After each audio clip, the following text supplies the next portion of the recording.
The day my roommate asked me how her new dress looked, I forgot how to be a normal man. I had a fork halfway to my mouth, standing in our tiny kitchen at 2 in the afternoon, eating leftover lo mein straight from the container like a divorced raccoon, when Autumn Reed stepped out of the hallway barefoot and said, "Be honest."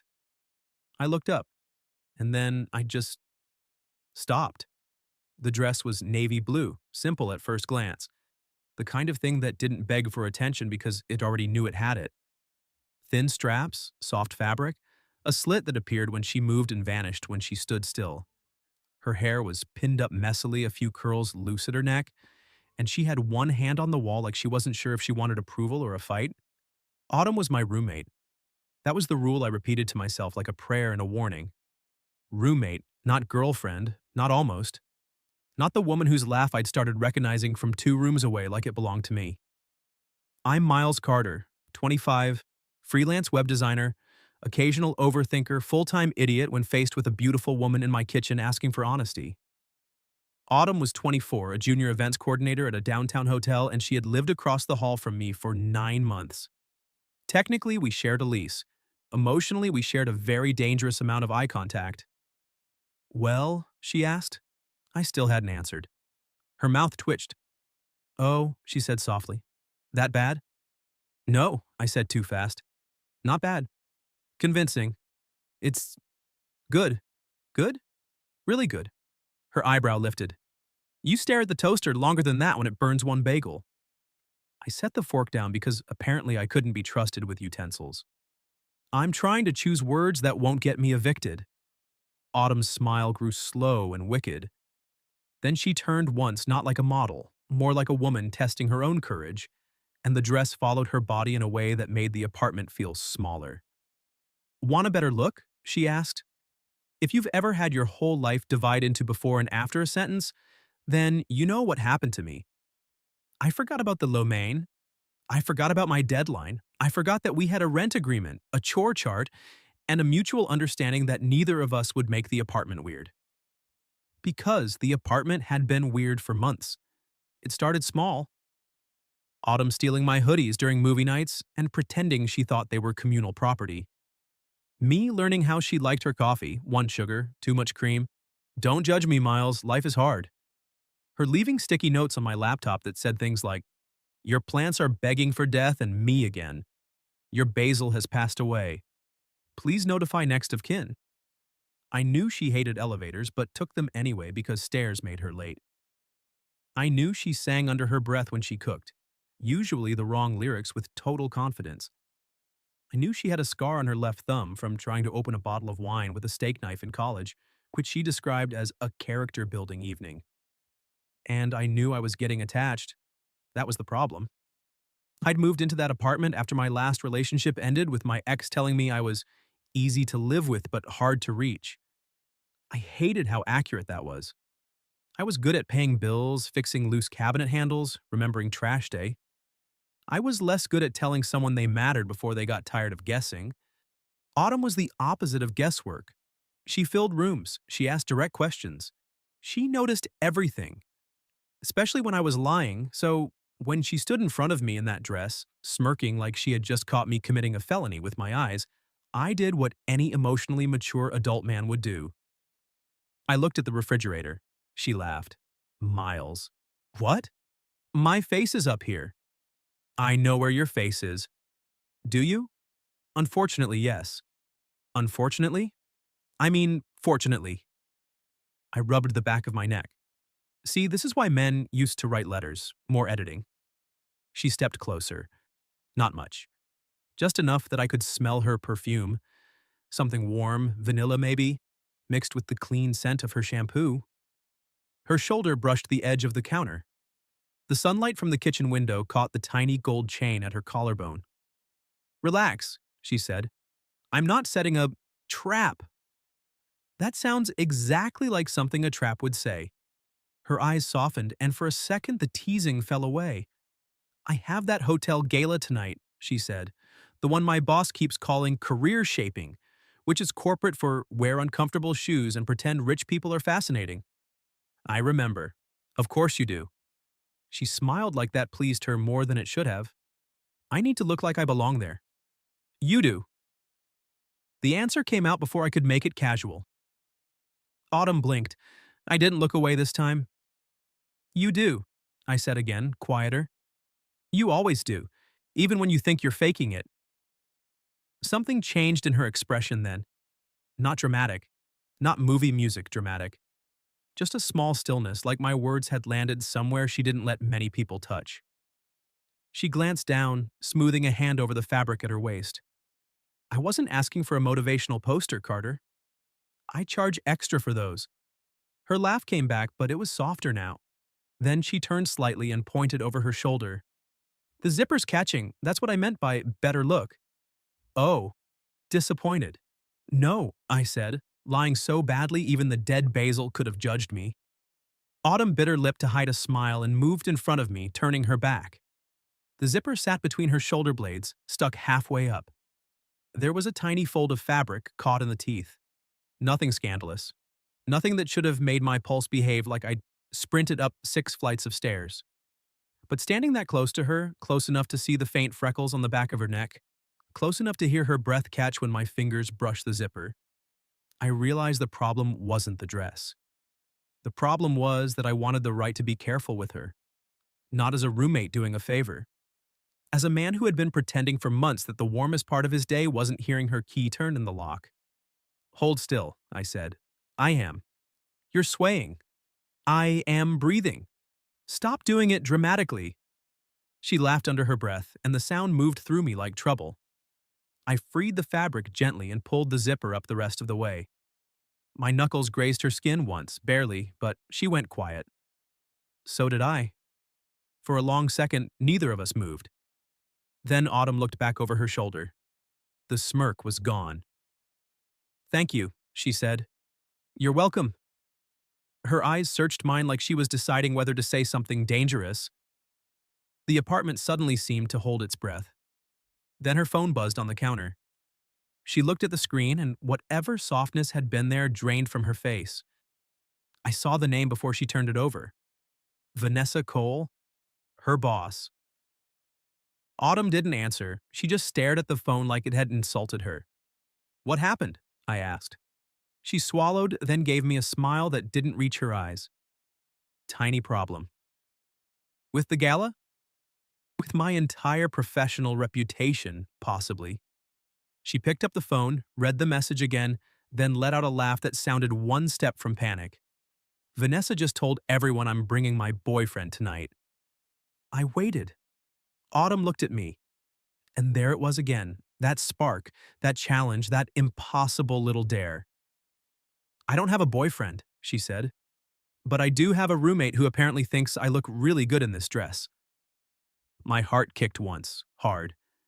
Then she tilted her head and asked, Miles, how busy are you tonight? There are questions a man should answer carefully. Do you like my haircut? Were you listening? How busy are you tonight? Especially when the woman asking is standing in your kitchen looking like every bad decision you've ever wanted to make. And the word boyfriend is still hanging between you like a lit match. I looked at my laptop on the table. I had a client mock-up due by midnight, 2 unanswered emails, and one very stubborn sense of self-preservation. Then I looked at Autumn. I'm suddenly extremely available, I said. Her smile flickered, relief first, then mischief. That was fast. I'm a decisive man. You once spent 20 minutes choosing salsa. That was a complex dinner situation. She laughed and pressed her phone to her chest. You don't have to say yes. I panicked for half a second, but I can fix it. I'll tell Vanessa there was a misunderstanding. Was there? Autumn blinked. Was there what? A misunderstanding. Her lips parted. I should have let the joke sit there and die like a respectable person. Instead, I stepped closer, just enough that she had to tilt her chin to keep looking at me. If I go, I said, what exactly am I pretending? Her cheeks colored, faint but visible. Autumn Reed blushed. I filed that away as evidence of a merciful universe. You'd be pretending to be my boyfriend, she said slower now. For work. Very professional, handshakes, smiling, maybe 1 or 2 deeply convincing glances. Deeply convincing? You seem capable. I have range. Do you? I once convinced our landlord the shower drain was haunted. It was full of your hair. Exactly, terrifying. She rolled her eyes, but her smile stayed. Then she looked down at my clothes. Black t-shirt, joggers, socks with tiny planets on them. Do you own a suit? I own parts of a suit. That sounds ominous. The jacket and pants are from the same decade. Miles. I have a navy suit, I admitted. It fits. Good. She pointed toward my room. Change, we leave in 40 minutes. Yes, ma'am. I was halfway down the hall when she called after me. And Miles? I turned. The teasing had softened again. She stood there with one hand curled around her phone, looking less like a woman who had set a trap and more like one hoping I wouldn't regret stepping into it. Thank you, she said. Really. That was the moment I knew tonight would be a problem. Because I didn't want her gratitude. I wanted her hand. I wanted her to look at me at the gala and not have to pretend. I changed too fast and still somehow took forever. The navy suit did fit, thank God, though the tie took 3 attempts and one quiet curse before I got it right. When I stepped into the living room, Autumn was by the mirror near the door trying to fasten one earring. She looked up and stared. Not politely, not briefly. Stared. My confidence, which had been standing on a folding chair at best, nearly fell off. What? I asked. She turned back to the mirror too quickly. Nothing. Autumn. I'm just assessing the quality of the fake boyfriend material. And? She slid the earring into place. Annoyingly high. I grinned before I could stop myself. She picked up her clutch, then paused. Your tie is crooked. I glanced down. It's fashion. It's a cry for help. She came close and reached for it. Every instinct in my body went still. Her fingers were gentle at my collar, warm through the fabric when her knuckles brushed my throat. I had fixed things for Autumn before, shelves, jar lids, the streaming app when it stopped working like technology had personally betrayed her, but she had never fixed me. Not like this. Her concentration was absolute. Tiny line between her brows, lower lip caught between her teeth. There, she murmured, smoothing the tie flat against my chest. Her hand stayed there a second too long. My heart betrayed me under her palm. Her eyes lifted. Are you nervous? She asked. Yes. About tonight? No. Her hand slowly curled against my lapel. The apartment went silent except for the hum of the refrigerator and the distant traffic below. Oh, she whispered. I could have walked it back, made a joke, saved us. But she didn't step away, so I said, if you want me to pretend, I can. I'll be charming, I'll remember your boss's name, and I won't tell anyone you cried during that dog food commercial. I had allergies. You said he waited for her, Miles. It was emotionally manipulative advertising. But, I continued, if I hold your hand tonight, Autumn, I'm not sure all of me is going to be pretending. Her fingers tightened on my jacket. Her eyes searched my face the same way they had in the kitchen.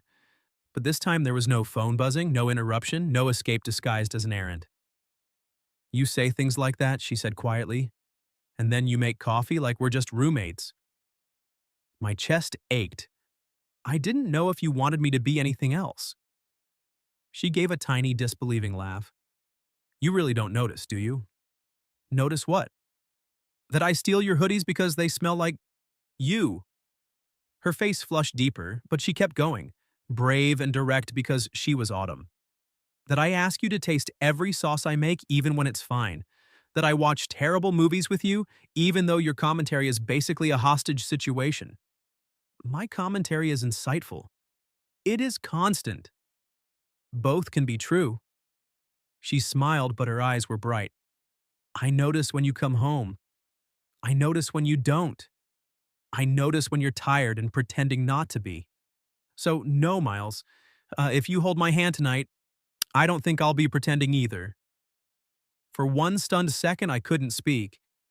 Then a car honked outside, rude and human, and we both remembered we had bodies and somewhere to be. Autumn inhaled shakily and stepped back first, but only far enough to hold out her hand.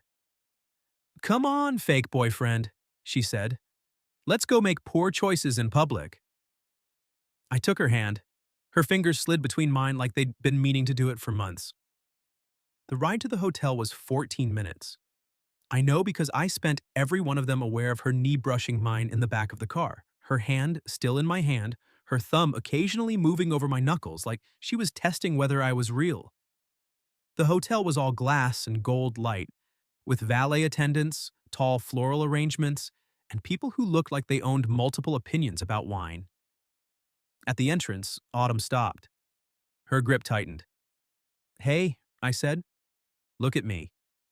She did. The confidence she wore so easily at home had slipped. Under the chandeliers, surrounded by polished strangers, she looked suddenly young and unsure. "What if they know," she whispered, "that I'm hopelessly into you?" Her eyes widened. I leaned closer. "Autumn, that's the believable part." A laugh escaped her, small but real. "Besides," I said, "you belong here." She studied me for one heartbeat. Then she lifted our joined hands and kissed my knuckles. It was light. Barely anything. It absolutely ruined me. "Okay," she said. "Let's be convincing." We walked inside together. For the first 20 minutes, I played my part so well, I almost forgot it was a part. I met Vanessa Cole, who had sharp glasses and sharper cheekbones. I shook hands with two hotel investors and a chef who spoke about foam with alarming seriousness. Autumn introduced me as my boyfriend Miles, and every time she said it, my brain lit up like a switchboard. She leaned into me when she laughed. I rested my hand at the small of her back. Neither of us corrected the other. At one point, while Vanessa was pulled away by a donor with a bow tie and a tragic laugh, Autumn turned to me near a tower of champagne glasses. "You're good at this," she said, "at being handsome decoration, at making me feel less alone." The answer knocked the banter right out of me. I touched her waist just lightly. "You're not alone tonight." Her gaze dipped to my mouth. Mine did the same. For a second, the party blurred around us. Music, crystal, voices, all of it fading behind the fact that Autumn was close enough to kiss. Then someone behind her said, "Autumn?" She froze. I watched her expression change before she turned. Surprise, then wariness, then something guarded. A tall man in a gray suit stood a few feet away, staring at our joined hands. Autumn's fingers tightened around mine. "Gavin," she said, "I didn't know you'd be here." He smiled like he owned the room, and maybe still thought he owned some part of her.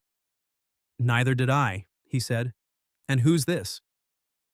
Autumn looked at me. This time, she didn't hesitate. "My boyfriend," she said, her voice steady. Then she stepped closer to me, not hiding behind me, choosing me. "Miles," she added. "This is Gavin, my ex." Gavin's smile did not reach his eyes. Mine probably didn't either. He had the polished look of a man who got his shirts pressed by someone who used words like garment care. Expensive watch. Perfect hair. The kind of confidence that came from assuming every conversation would eventually arrange itself around him. "Boyfriend," he repeated, looking at Autumn like the word belonged to the wrong language. "That's new." Autumn's hand was still in mine. I could feel the tension in her fingers, but her voice stayed calm. "Not that new." That hit me somewhere dangerous. I knew it was for the act. Probably, mostly. Gavin gave me a quick once-over. "Miles, was it? And that's right. And what do you do, Miles?" There it was. The first little blade. "I design websites," I said. "Freelance?" "Sometimes." He nodded, smiling. "Brave. Unstable, but brave." Autumn's chin lifted. "He's very good." I looked at her. She didn't look away from Gavin, but her thumb moved once across my knuckles. A quiet message.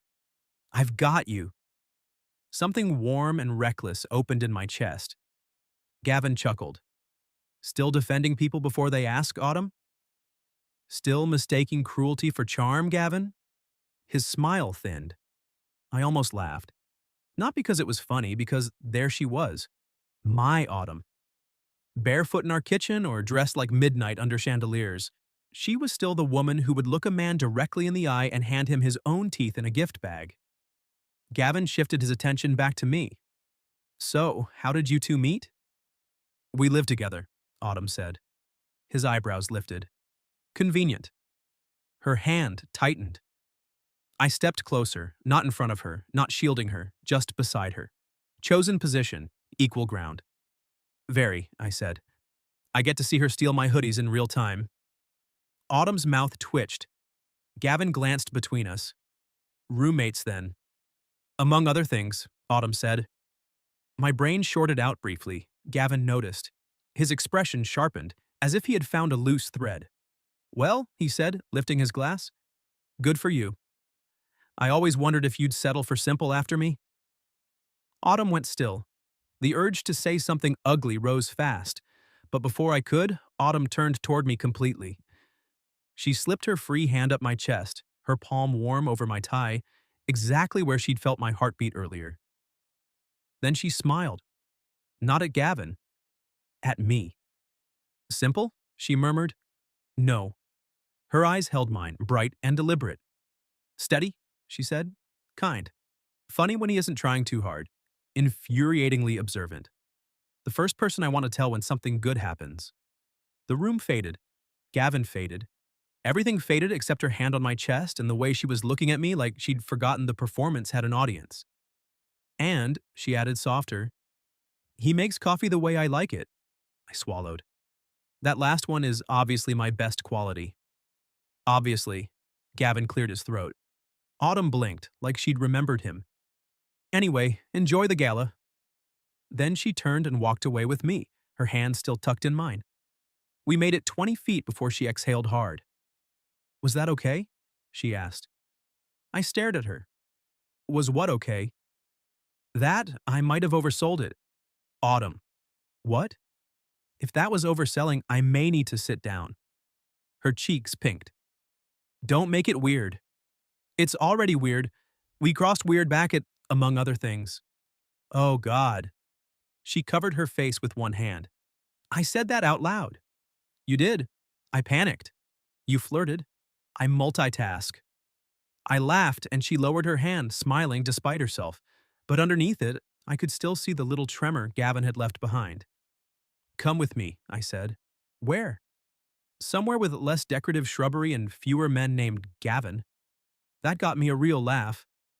I led her through a side door near the ballroom, out onto a balcony strung with tiny white lights. The city spread below us, all traffic and glitter. The night air was cool enough that Autumn shivered before pretending she hadn't. I took off my jacket and draped it over her shoulders. She looked up at me. Very boyfriend of you. I'm committed to the role. Are you? There was no teasing in it now. I leaned against the stone railing beside her. Autumn, can I ask you something? She nodded. Did he make you feel small? Her gaze dropped to the lights below. For a few seconds, she didn't answer. Then she said, not at first. I waited. He was impressive, she continued, older, confident. Everyone listened when he talked, and when he chose me, it felt like proof that I was, I don't know, worth noticing. Her voice was steady, but her fingers had curled into the sleeves of my jacket. Then it became this thing where I was always almost enough, almost dressed right, almost ambitious enough, almost interesting enough if I stopped talking so much. She gave a small laugh without humor, which is hilarious because I talk more when I'm nervous. I like when you talk. She glanced at me. I like your talking, I said. Your terrible song lyrics. Your strong opinions about throw pillows. The way you narrate cooking shows like sports commentary. Her smile trembled. I don't think you're almost anything, I said. I think you're the whole room. Autumn looked away fast, but not before I saw her eyes shine. Miles, she whispered. Too much? No. She shook her head. That's the problem. I turned toward her fully. What is? You keep saying exactly what I needed someone to say. She looked back at me. And it makes me want things I told myself not to want. My breath caught. Like what? She stepped closer. The balcony was quiet except for distant traffic and muffled music from inside. Her hand slid under the open edges of my jacket, finding my waist. Not accidental, not pretend. Like you, she said. Every smart, cautious part of me tried to speak up. Roommate, lease. If this went wrong, there would be no neutral corners. But Autumn was looking at me like the risk was already worth naming, and I was so tired of being hard to reach. So I reached back. I cupped her face with one hand, giving her every chance to move away. She didn't. She rose onto her toes. The first kiss was soft, careful. A question answered in the space between heartbeats. Then Autumn made a tiny sound against my mouth and gripped my shirt. And careful didn't stand a chance. I kissed her like I'd been practicing restraint for 9 months and had finally forgotten why. Her lips were warm, her fingers restless at my waist, and when I slid my arm around her back, she leaned into me with a trust that nearly undid me. It wasn't a gala kiss. It wasn't a fake boyfriend kiss. It was Autumn under the string lights wearing my jacket, and me choosing her with both hands.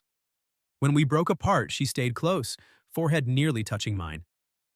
Well, she said breathlessly, that should convince the balcony. I laughed, shaky. Very important demographic. Her thumb brushed my jaw. Was that pretending? No. Good. Her smile softened. Because I'd be offended if you were that talented for professional reasons. I have range, I said again. She kissed me once more, quick and sweet, like punctuation. Then she rested her head against my chest. I held her there, my chin near her hair, feeling the strange, impossible peace of wanting someone and not having to hide it for one perfect minute. Eventually, Autumn sighed. We should go back in before Vanessa sends a search party. Let her. I'm making a strong case for staying here forever. I'd get cold. I'll provide jackets. Plural? I'll steal yours back from you and return them romantically. She laughed against my shirt, then leaned back. Her lipstick was slightly blurred. Mine probably was too. She reached up and wiped the corner of my mouth with her thumb. The gesture was so intimate it felt louder than the kiss. There, she said softly. I caught her hand before she could lower it and kissed her palm. Her expression changed. Open, startled, tender. Miles, she said, like my name had become something else. The balcony door opened behind us. We separated, but not completely. My hand found hers again. Vanessa Cole stood in the doorway, eyes moving from Autumn's flushed face to my jacket on her shoulders. There you are, Vanessa said. I need you both inside. Autumn straightened. Is something wrong? No, quite the opposite. Vanessa's smile was sharp but pleased. The board chair loved you two. He wants to meet the charming boyfriend properly. Autumn looked at me, panic and amusement warring in her eyes. I squeezed her hand. She squeezed back.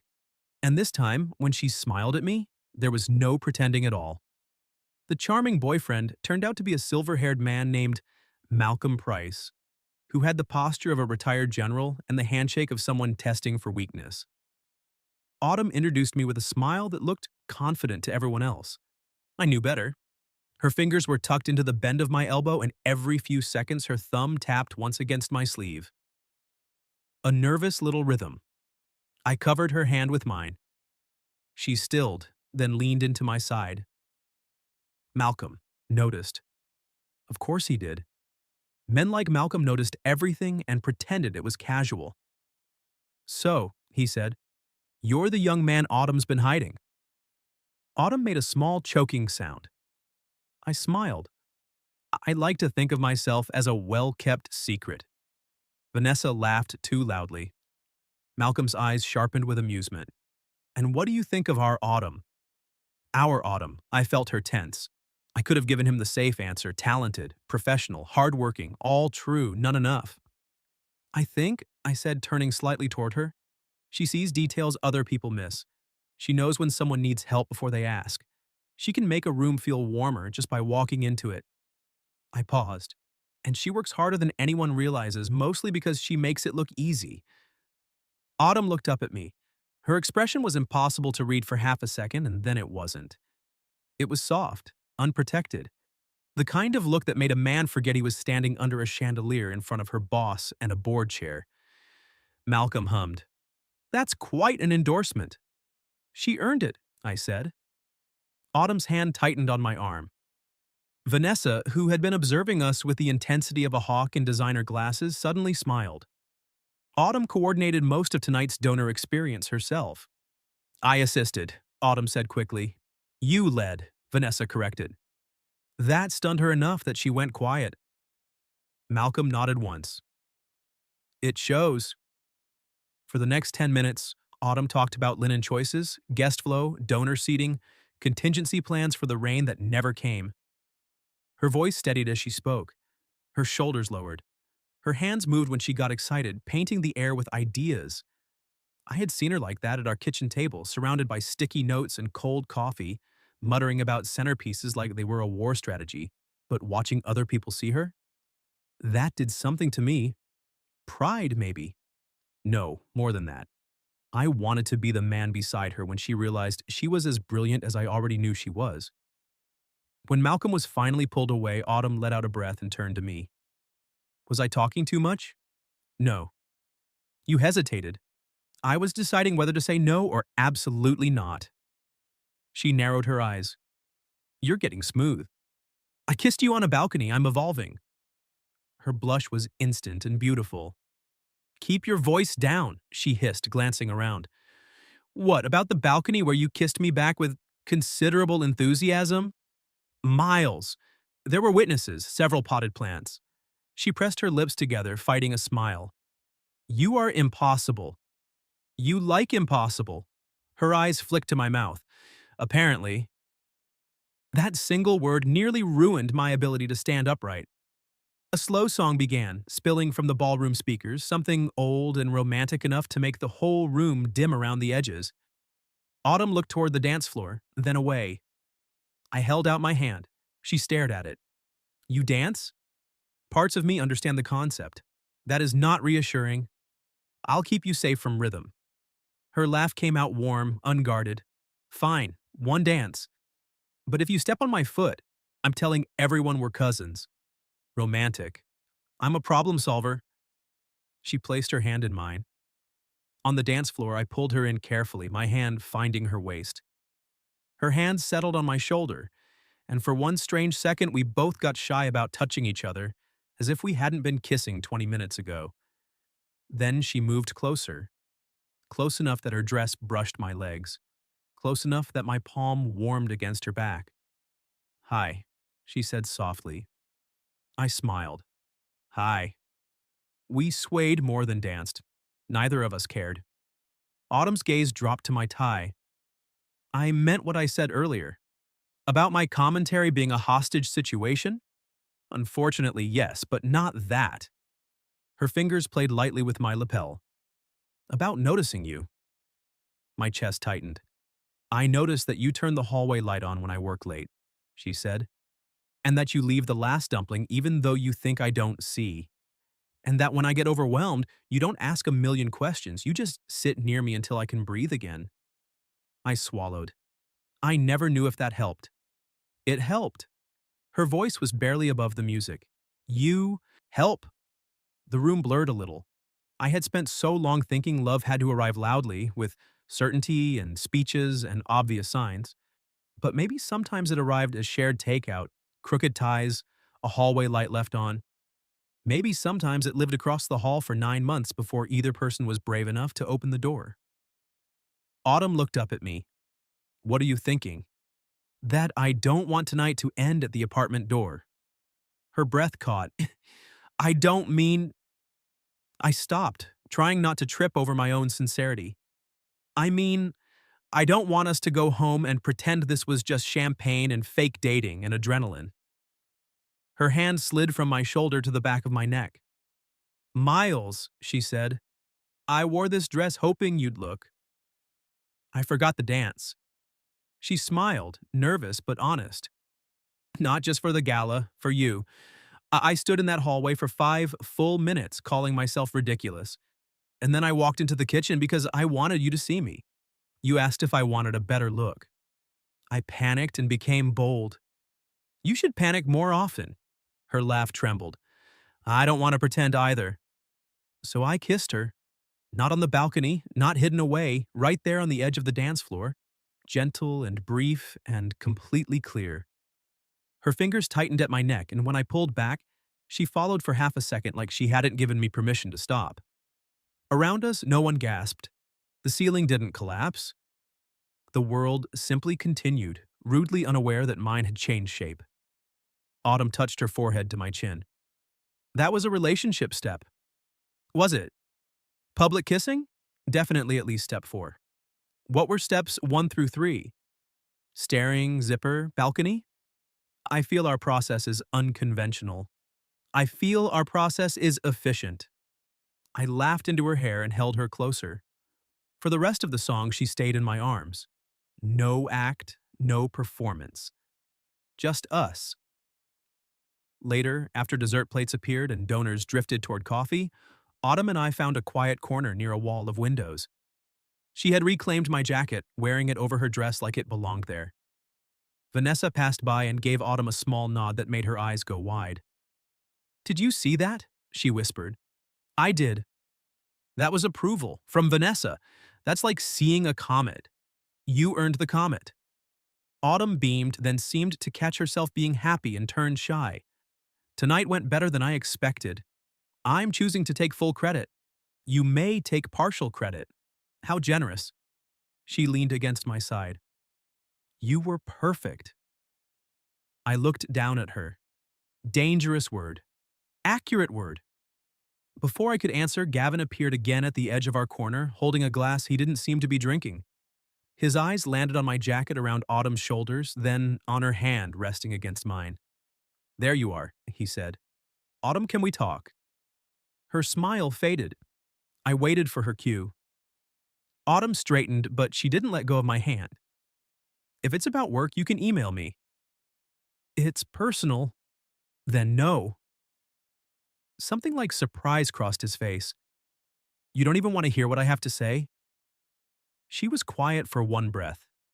Then she looked at me, not asking me to rescue her, letting me witness her choose. I spent a long time hearing you, she said, turning back to him. Tonight I'd rather dance with my boyfriend.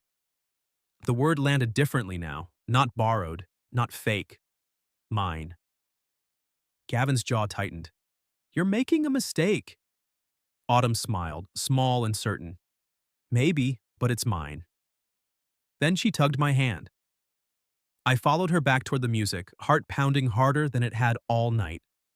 Halfway there, she stopped, turned, and kissed me again.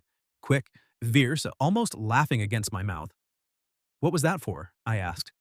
For not speaking for me. I wanted to. I know. Her eyes softened. Thank you for choosing not to. I brushed my thumb over her cheek. I choose you, Autumn. Not just when it's easy. Her smile faltered with feeling.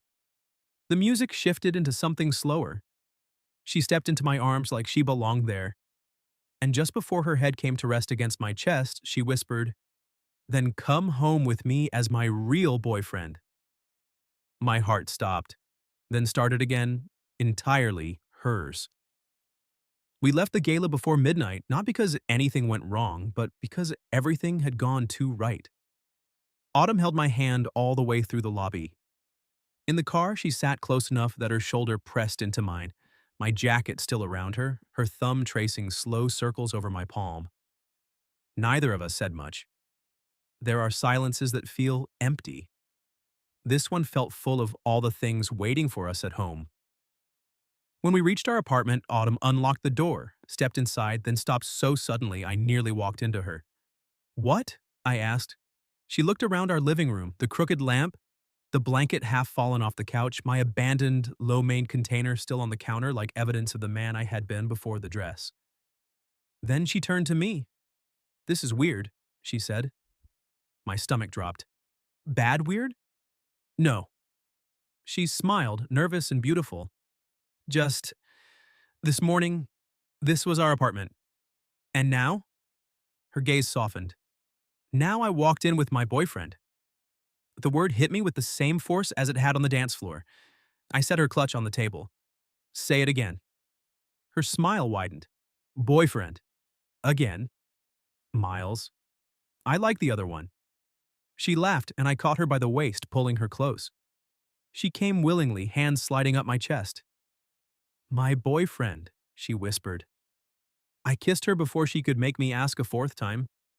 It was different from the balcony, different from the dance floor. This kiss had no audience, no deadline, no borrowed excuse.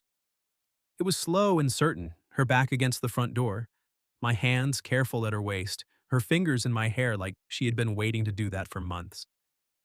When we broke apart, she rested her forehead against mine. We should talk, she said. I groaned softly. That sentence has ruined men across generations. I mean it. I know. She took my hand and led me to the couch. We sat facing each other, knees touching, the city light slipping through the blinds. Autumn looked down at our joined hands. I don't want to mess this up. Neither do I. We live together. I noticed. If this goes badly, it won't. Her eyes lifted. I exhaled. Okay, that was too confident. I don't know that, but I know I'm not treating this like a convenient accident. Something in her face eased. I want to date you, I said. Properly. Not just because you're here. Not because it's easy. You're not easy for me, Autumn. You're terrifying. She blinked, then laughed. Romantic? You are. I squeezed her hand. You make me want to be honest before I'm ready. You make me want to try harder. You make me want to be the kind of man who doesn't hide behind coffee and chore charts. Her smile faded into tenderness. I don't need perfect, she said. I just need real. That I can do. And if we fight, you can't retreat into your room and communicate only through dishwasher loading. That was one time. That was 3 days. The mugs were sending a message. Miles, I smiled. No retreating, I promise. She nodded, then took a breath. And I promise not to pretend I'm fine when I'm spiraling. You do spiral with flair. I'm gifted. You are. The joke softened between us into something quiet. Autumn leaned forward and kissed me once, gentle as a signature. So, she said, first official date? We just went to a gala. That was fake. I kissed you in public. That was step 4, keep up. I laughed. Fine. Tomorrow, dinner. Somewhere with menus that don't have QR codes. Ambitious. And after that, I'll walk you home like a gentleman. To our own apartment? I'll circle the block for realism. She leaned into me, laughing, and I wrapped my arms around her. For a while, we just sat there on our old couch in our half-messy living room, holding each other like we were learning a new version of home. Before bed, she paused in the hallway between our rooms. The same hallway where she had stood in that navy dress, gathering courage. She glanced at my door, then hers. We don't have to rush, she said softly. I know. I want this to be steady. I stepped closer and kissed her forehead. Then steady it is. Her eyes closed for a second. When she opened them, she smiled. Good night, boyfriend. Good night, roommate. She pointed at me. Temporary title. I grinned. Noted. The next morning, I made her coffee. 1 sugar, too much cream, no judgment. She came into the kitchen wearing my hoodie over pajama shorts, hair wild, face sleepy, and stopped when she saw the mug waiting. You're flirting, she said. I'm making coffee. You wrote a heart in the foam. It's abstract. It has an arrow. I'm a designer. She smiled into the mug, and I thought, absurdly, that I could get used to making someone happy in small ways. So we dated.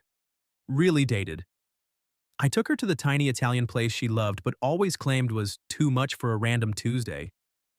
She took me to a pottery class where I made a bowl so ugly she named it Kevin and gave it a shelf. We learned how to be together on purpose instead of by accident. It wasn't flawless. We had awkward moments. We had rules. We had one serious argument about whether space meant 20 minutes or an entire evening. And afterward, I knocked on her door with 2 mugs of tea and said, I'm here and I'm not hiding. She cried a little. I panicked a lot. Then she pulled me inside and kissed me until both our teas went cold. Vanessa promoted her 3 months after the gala. Autumn came home with the news, dropped her bag, and launched herself at me so hard I stumbled into the wall. I did it, she whispered into my neck. You did. You knew. I knew. She leaned back, eyes shining. Say the whole room thing again. I smiled and brushed her hair from her face. You're the whole room. She kissed me like that was a vow. 6 months later, we signed a new lease. Together. Not as roommates who happened to be falling in love, but as two people choosing the same front door. Autumn still stole my hoodies. I still left her the last dumpling. The chore chart survived, though she added a new category labeled romantic maintenance, which mostly meant flowers, forehead kisses, and not using her good scissors on packaging. And the navy dress? It stayed in the back of her closet until one Friday evening when I came home to find her standing in the kitchen wearing it again. Barefoot, smirking. Be honest, she said. I set down my keys. This time, I didn't look away. I didn't hide behind the refrigerator or make a joke too quickly. I walked straight to her, took her hand, and spun her once under the warm kitchen light. You look, I said, pulling her close, now like the woman I'm in love with. Her smirk disappeared. In its place came that soft, unguarded smile I had learned to treasure. Good answer, she whispered. Then she kissed me in the kitchen where it had all started. The low man long gone. The dead basil replaced by a thriving plant she insisted was our child. And the apartment no longer divided into my room and hers. Just ours. So tell me, what would you have done if your roommate walked into the kitchen in a new dress, caught you staring too long, and asked if you wanted a better look? Have you ever had a friendship or roommate situation turn into something more? Tell your story in the comments. And for those who'd like to be a little closer to us, we've opened memberships, where you'll get shorter exclusive stories every week with no ads. If you like this one, leave a like, subscribe, and I'll see you in the next video.